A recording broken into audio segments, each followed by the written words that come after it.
Hi, Bill Dube here, and today I'm going to go over how to make your kombucha tea, bottling kombucha, continuous brew, and let's get to it.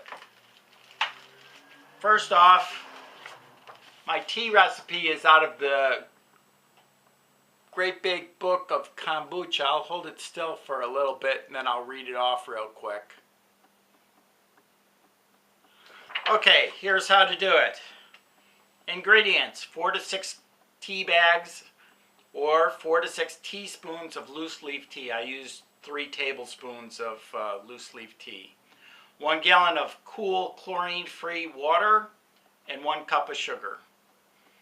Place 1 quart of water in a large pot, and heat it up to boiling. Pour it over your tea, which you have in a heat-proof or a heat-resistant container so that you can brew tea in it. I do it right in the pot myself, and steep for 15 minutes, and then after that you add the rest of your water.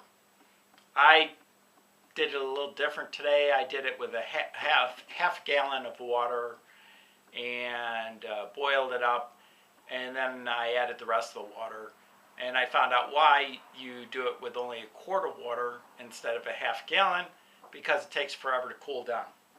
Okay, so that's it.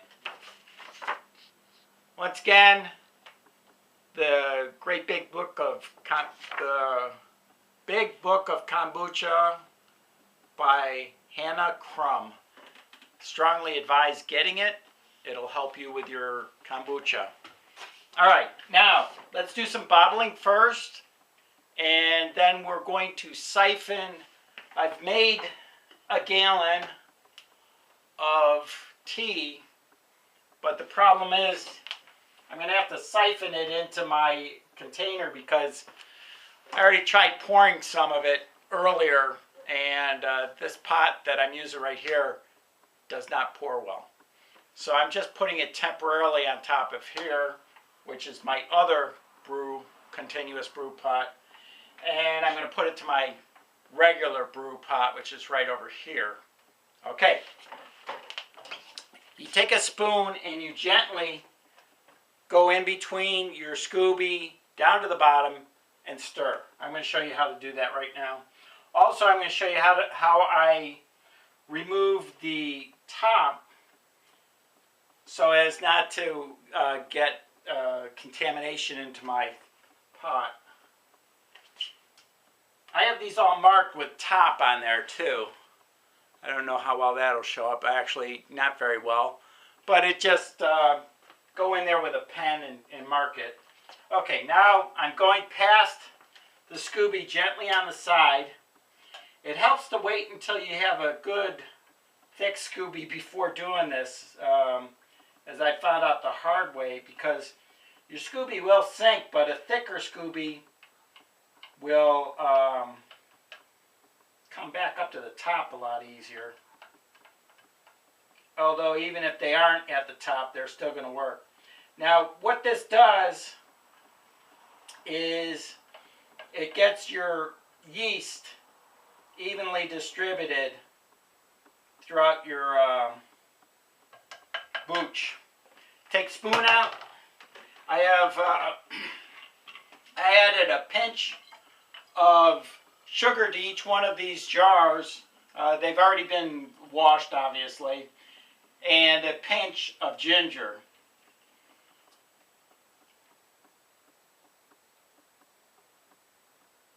A pinch is 1/16, and a dash is 1/8 teaspoon. And it's just as simple. You want to have a 1/4 inch of air gap. I'll go back and do that later after I'm done with the video with some fresh tea, because I'm getting bubbles. I've been having all sorts of trouble getting bubbles, but when I'm bottling, I get plenty of bubbles. Who knew? So anyways, we're pulling off right now 4 pints, half a gallon. And as you can see from looking at my kombucha, I've been drinking it rather than bottling it because I was getting so frustrated. You can drink it without doing a second ferment, and I did that. I've been learning also, it's good to experiment with kombucha. If anybody has more information on how to do a Scooby Hotel, I'd be interested in finding out. I found a little bit of information on the Great Big Book of Kombucha. I think I'm going to write Hannah Crum and ask her, because she seems to be the authority. Well, not seems, she is the authority. Okay, so we got all these bottled just real quickly. I didn't get my siphon tube out, so I'll get that out right now. Siphon tube. And it's just like when you used to have a fish tank. Alright, so I take the top off here, and as long as it's lower than the other thing, then it should work. And here we go. Okay, you can't see it, it's going in there. It'll take a little while, but better to take a little while than to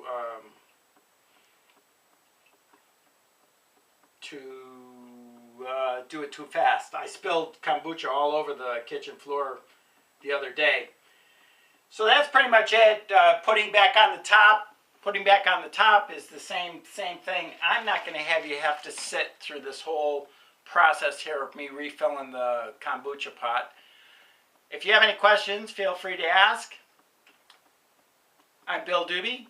Thanks again for visiting, and have a great day, and try making your own kombucha. It's really worth the investment in time and effort, and it's almost like having a pet fish or something, because you do realize that the Scoobies are alive, and you do your best to keep them alive. So have a great day. Thanks again. We'll see you then. Bye-bye.